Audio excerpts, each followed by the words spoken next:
Hey everybody, my name is Camille. Welcome back to my channel. Here I make videos about applying to medical school, getting into medical school, as well as staying in medical school. I'm an incoming first year, and so I've just been through my application cycle. I wanted to come on here and make a video about certain tips that I think all pre-meds that are applying should consider when starting their application. I feel like there's a lot of little tricks and things that not a lot of people talk about, so let's just get into it. My number one tip, and I guess you could say that none of these are in any particular order, but it is to start early. So this would include getting a list within your head or written down of who's going to write your recommendations.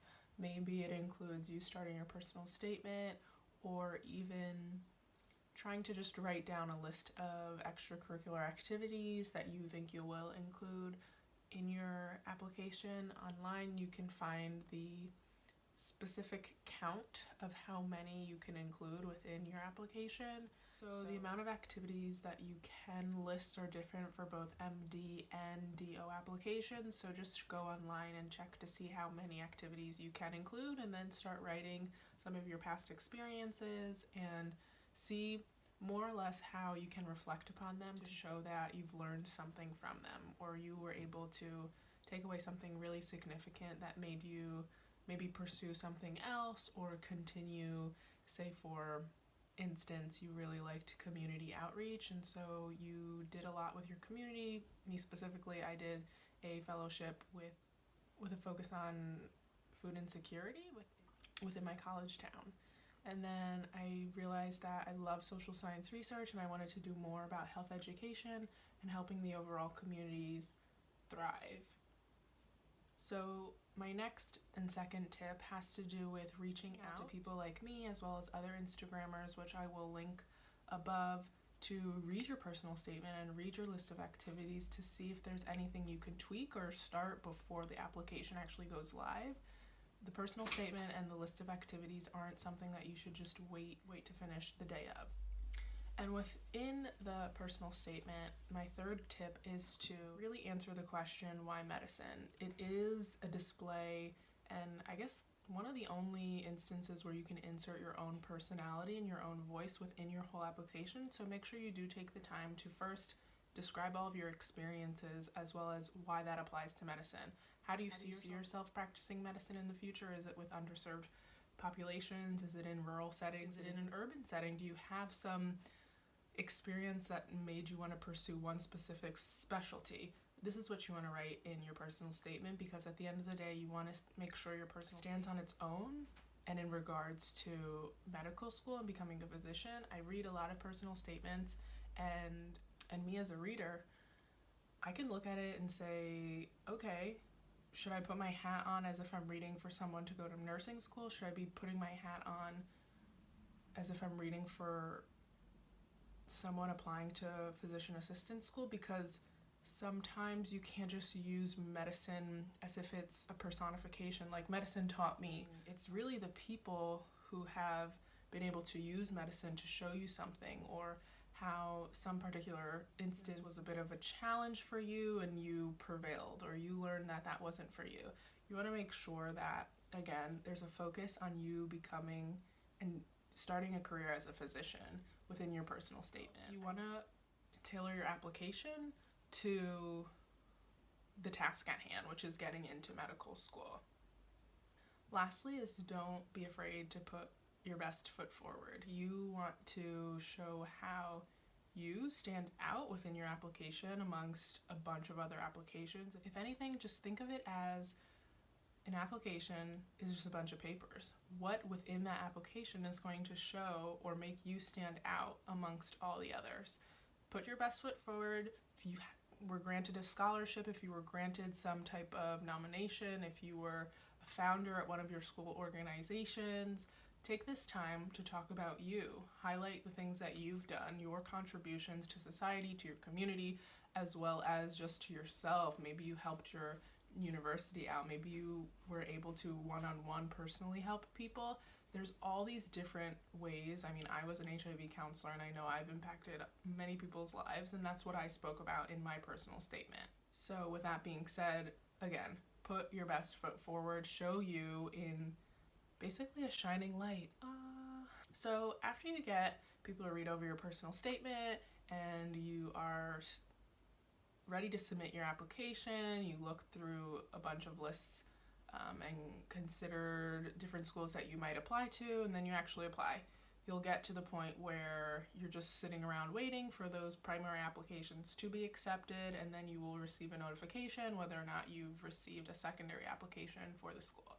With that time, and in between that time of you submitting your primary application and waiting to receive the notification to complete a secondary application, go on online forums like Reddit or Student Doctor Network. That is a really good place to look for secondary prompts. You can actually start filling out these prompts prior to you getting that secondary notification, because when you do start earlier, you have some more time to edit, you have some more time to think about the different topics and questions and prompts that you might get. There's a lot of questions that might arise, a lot of them pretty much pertaining to whether it's an MD or a DO school. I know DO schools have a question of why osteopathic medicine. So that's something that, again, within my first tip, you can start thinking about, starting early, because, these are inevitable questions that maybe might not be asked during the primary application, maybe also not asked during the secondary application, but could be asked during the interview process. So you want to make sure you have at least a foundational answer to carry you through this whole application cycle. My next tip, and this is what I've kind of experienced myself as well as reading through online forums, and that is to not include anything that you are uncomfortable with sharing. If you're not 100% comfortable as well as confident to talk about certain things that might have happened to you in your past that, maybe you're not proud of, or maybe was a traumatic experience, and you want to write that in your application, be ready for someone to ask you questions about that during your interview, or even follow up with you about that. I personally wrote within my personal statement about the death of my father, and through years of therapy, I've been able to get through that. But me just looking back, even to me as a college student, looking back, and if I were to apply to medical school during that time where I was trying to process and let go and forgive and just get my own understanding about what happened, it would have been really difficult for me to get into an interview and start talking about, all the things that I've reflected upon without crying. And again, you want to remain professional, and I'm not saying that crying during your interview is not professional, but you also want to just be able to talk about things you are comfortable with, as well as be able to talk about it in a way that doesn't make your interview uncomfortable. I spoke to someone who was going to include that they were a pole dancer in their application.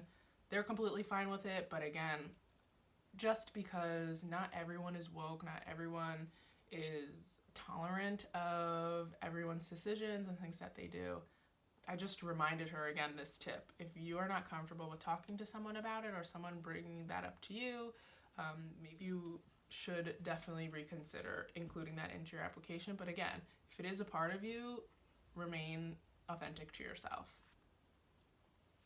Another tip is perfection isn't always perfect. When I submitted my application, there were all these things that I wanted to go back and fix, like since I didn't have a pre-committee letter, maybe I should go back and, make sure that my letters of recommendation are super stellar, or because I didn't take biochemistry, maybe I should go back and take summer courses. So with that being said, I just realized that when I wanted to submit my application, there were a lot of things that I thought might hinder my application, but with that being said, I still went in and I did apply because I knew that my application could stand by itself, regardless of some of the things that a lot of pre-med advisors, as well as my own at my university, told me that I shouldn't do, or, would make my application look incomplete. So with that being said, be okay with what you submit. Again, be professional, go it back in, look for edits, look for typos that you might have to make, and with that, just submit. If you are okay with your final application, it is okay for you not to be perfect. Like, the stereotypical a million volunteer hours, a million clinical experience hours. You want to just make sure you're you. And with that being said, that takes me to my last tip, which is to be authentic. You want to make sure you are you, like I was just saying before. What has brought you along this journey is going to be different from anyone else applying to medical school. I know people who've applied to DO schools with a experience shadowing and being an aide to chiropractors. Me specifically, I've only toured one DO school. I've seen OMM just a couple of times, but my mom's an occupational therapist and I understand the benefits of learning the anatomy of the human body and also learning manipulations and palpations to help people improve their occupational health, their everyday functioning. So if you can take some time, reflect, and understand why you want to be applying to medical school, talk about your journey specifically. You want to make sure that you are showcasing you. Again, personal statement, in my opinion, is one of the best places to put your personality within a bunch of papers that they're sifting through. So with that being said, I wish you guys the best if you are applying to medical school this cycle. It's going to be a very tasking time. You'll have to, respond to secondary applications and play the waiting game. Maybe you'll be waitlisted and that's another waiting game. But all in all, make sure you document your own application cycle. See when you start receiving notifications. I have a blog post below that I'll list kind of what my application cycle looked like, how many secondaries I was notified to complete, how many I actually completed. It's all a great journey that you'll remember till the day that you get your actual medical physician credentials. So with that being said, I hope you guys enjoyed this video. Thanks so much for watching. I hope you like this video and consider subscribing to this channel. I'm going to be posting a bunch of things about, again, applying, getting in, and staying in medical school. And with that being said, I'll catch you in the next video.